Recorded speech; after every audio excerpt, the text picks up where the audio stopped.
because that can take you out of this life faster than you're meant to be. Of course, if you think you're ready for it, I guess I'd ask you, have you done all those things in life that you dreamt of when you were a little kid? And some of you won't be here in a couple of years, and we'll be going through it because of your absence. Everybody in this room is going to lose everything that you hold precious and valuable to you and dear. Everything that you work for is someday going to be gone from your life. Hopefully it'll end up being present in somebody else's life.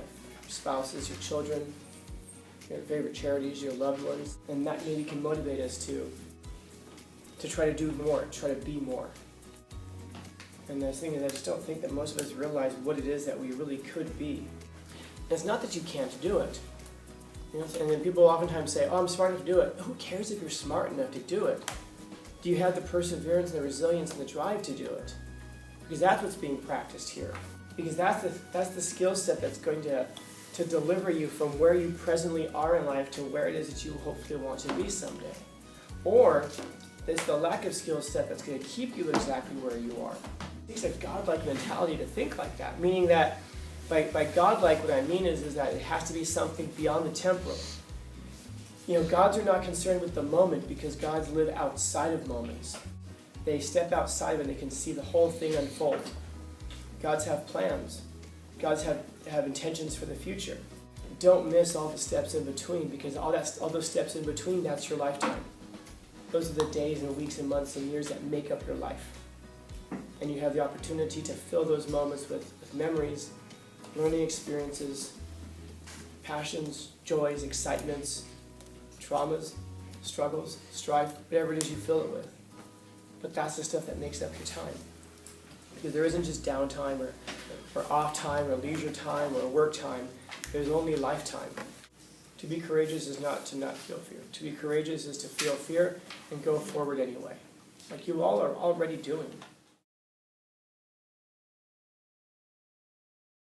Because the things that you want are the things of the gods, but you act like a mortal. How can you get the things of the gods if you act like mortals? What limits do the gods have? None. So why do we limit ourselves?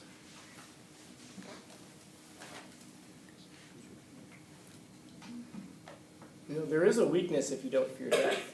People say, I fear nothing. If you fear nothing, then you love nothing. And that's something that's worth thinking about. Maybe it's that you do fear something and you haven't really thought about it. Or maybe it is that you love something and you haven't really internalized it yet. Yeah, but you don't want to internalize it once it's gone out of your life. Maybe internalize that love while it's still in your life, but that's the thing that makes you weak. They say that love makes you strong. Love also makes you weak, because it can make you fear losing the thing that you love.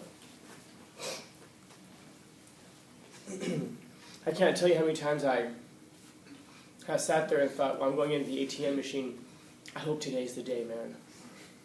I hope today's the day that somebody walks up and puts a gun in my face or something, you know, why the fuck not? Why not go out like this? But then when you look back and you realize, oh wait, there's something I care about. Well, now all of a sudden all that stuff starts to change. You start to behave differently. Your behavior changes when you love somebody. And hopefully your behavior changes when someone loves you as well. And so when you fear something, when you fear death, when you fear death, it limits the things that you're willing to do, because you don't want to die.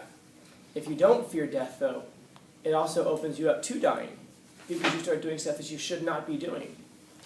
Like praying that today's the day that somebody puts a gun in your face at the ATM.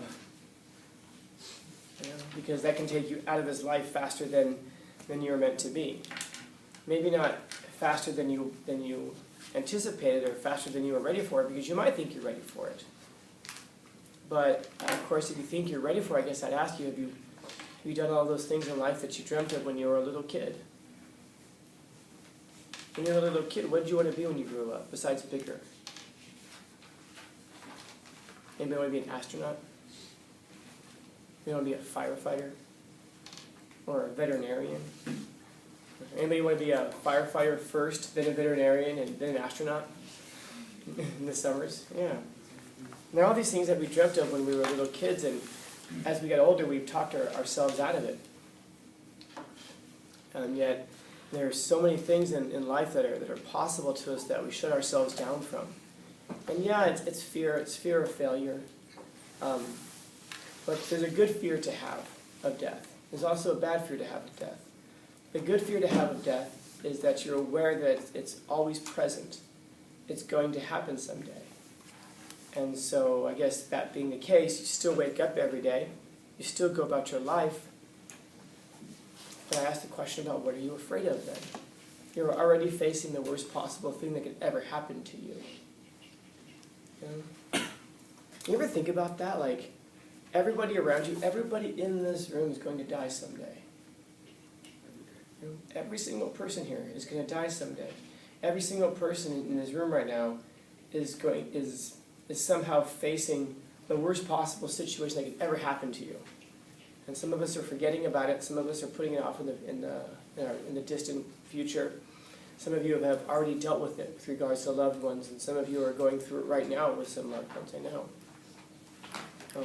And some of you won't be here in a couple of years, and we'll be going through it because of your absence.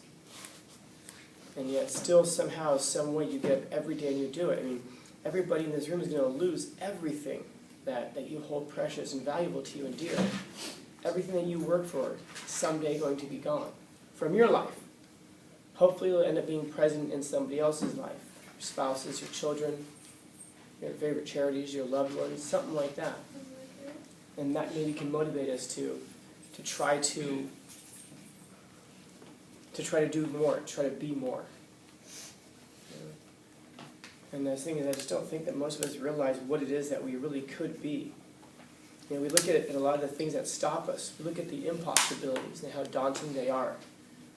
But I don't know, man. I don't know if any of you guys ever just, I don't know. You feel like you just keep, why bother trying? I know my students get like this already, some of you. You have such a low F and you're like, why try?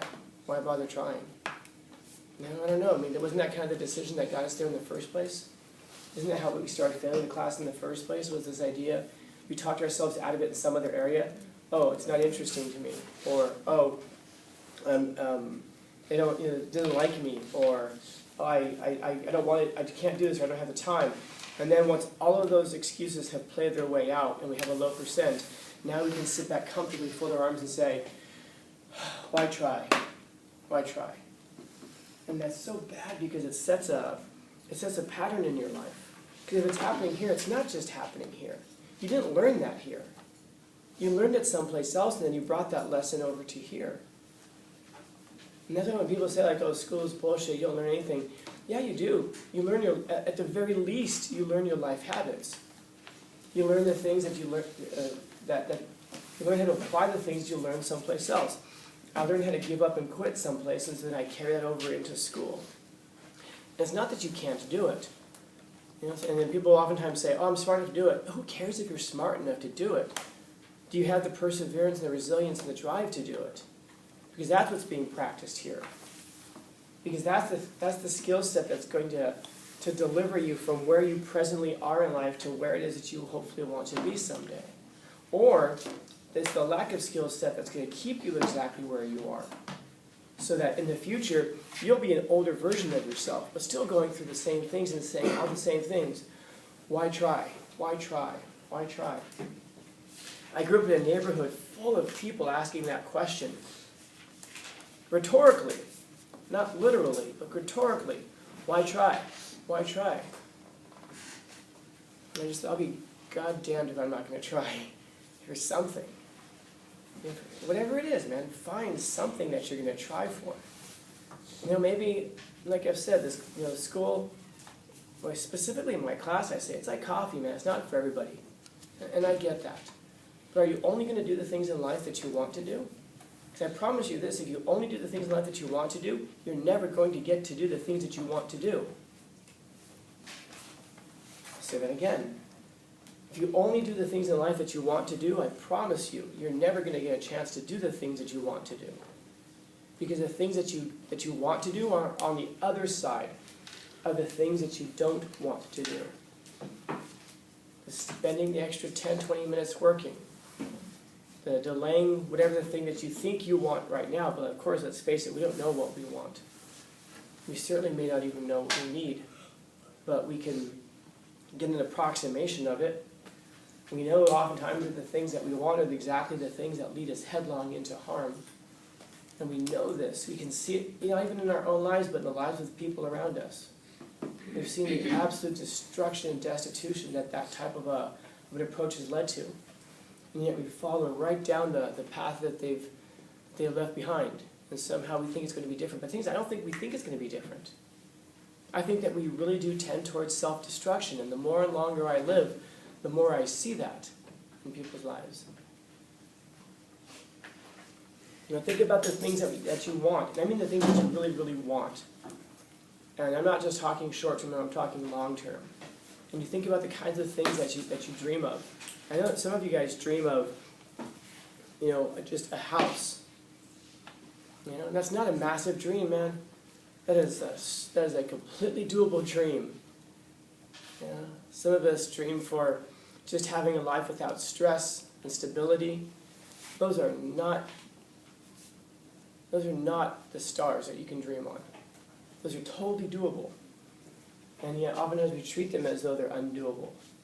But I promise you they're doable, but they're not going to be found on the other side of the things that we want to do all the time. So how do you manage that? Well, you do what you have to. And then you find some way to find some enjoyment in it. Whatever it is. You take a job. Maybe it's not the job that you want, but maybe right now it's the job that you need because it gets you doing something. Maybe it's going to be a fast food job that's going to get you a skill set. Maybe it teaches you how to deal with people that are angry and unreasonable. You ever think about that? Like, we get pissed off if you go to McDonald's and you order no pickles and they put pickles on it, and you see people go up there and lose their mind at the counter over no pickles. I wanted no pickles. You're pissed off because we gave you too much food? How many places around the world would be overjoyed by that? Yeah, but pickles are disgusting. I agree. I do not like pickles. Every time I go to Popeyes and I get one of their chicken sandwiches, I always forget to take the pickles off. But notice how I don't get pissed off at myself when I forget to order it that way. I only get pissed off at them when they screw up and I do order it that way. You can spend your life being angry about it, or you could go, but I can still taste them. I hear you, man. Hopefully next time it's going to be better. But if you're the person who's standing at the counter and you took their order and they're yelling at you, you're not the dude who put the pickles on the burger. You're not the girl who didn't put enough salt on the fries or put too much. But you get yelled at. You see how people lose their minds over stuff like that. Maybe working that job is going to teach you how to deal with people like that who are unreasonable in life. Because maybe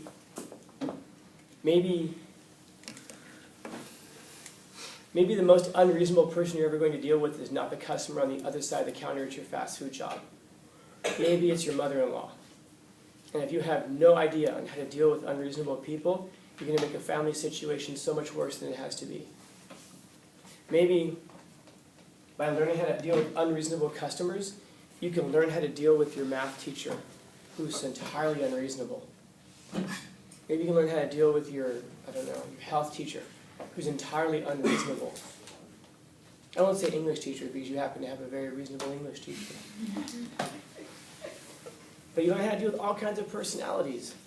And so you could sit there and clock in every day and just go, this job sucks, this job sucks. Or you clock in and say, I'm gonna be goddamned if I don't get something out of this today, besides minimum wage. Which, by the way, is still a lot of money. Still quite a bit of money, man. And maybe you can get something else out of it. But it takes a godlike mentality to think like that, meaning that by godlike, what I mean is that it has to be something beyond the temporal. Gods are not concerned with the moment because gods live outside of moments. Gods live, almost an entire lifetime in an instant for us. They step outside of it and they can see the whole thing unfold. Gods have plans. Gods have intentions for the future. If we were to live like gods, we could step outside of our moment right now and say, this, minimum wage job sucks, but I've got my eye on something much greater in the future. And that's what you stay focused on. How is what I'm doing right now going to get me to there? Don't miss all the steps in between, because all those steps in between, that's your lifetime. Those are the days and weeks and months and years that make up your life. And you have the opportunity to fill those moments with memories, learning experiences, passions, joys, excitements, traumas, struggles, strife, whatever it is you fill it with. But that's the stuff that makes up your time. Because there isn't just downtime or off time or leisure time or work time. There's only lifetime. That's what you pack those things into.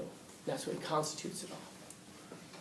So think about the kinds of things that you desire. Fill in the blank. Hopefully those are the things of God's, meaning it's not just this moment right now, but something outside of that where you're looking at a bigger picture. I want to be married someday, and I want to have children someday, and I want to be the right partner at the right time for the right person, and I want to be the right parent for the children at the right time. I want to be the right person at the right time so that when the opportunity for a promotion at work comes along, I happen to be at that place with my skill set. I want to be always with an eye on the future, enjoying the present, getting as much as you can out of the present, in terms of learning and in terms of excitement and joy, so that you're perpetually always burning with a hard, gem-like flame, maintaining some level of ecstasy for what you're doing right now, so that when you get into the future, you not only have great memories and things behind you, but you're also the right person at the right moment at the right time. And I don't know what that right person is, that right moment is, only you do. Let's face it, we don't even know what that is. But we do know the right things to be doing all along the way. We certainly know what the wrong things are to be doing along the way. Well, we fear it. We're afraid of it. To be courageous is not to be absent of fear. To be courageous is not to not feel fear. To be courageous is to feel fear and go forward anyway. Like you all are already doing. You're going to die someday. And yet you go forward anyway. You're going to lose people, and yet you love them anyway. A lot of things in life are going to go wrong, and yet we move forward anyway. So you're already doing it. I guess what Seneca might be saying is to just broaden the scope of that. Be more intentional about that, so that you're doing those things in the right manners, in the right ways. Questions, comments, concerns, complaints, criticisms, critiques? Appreciate you tolerating my voice.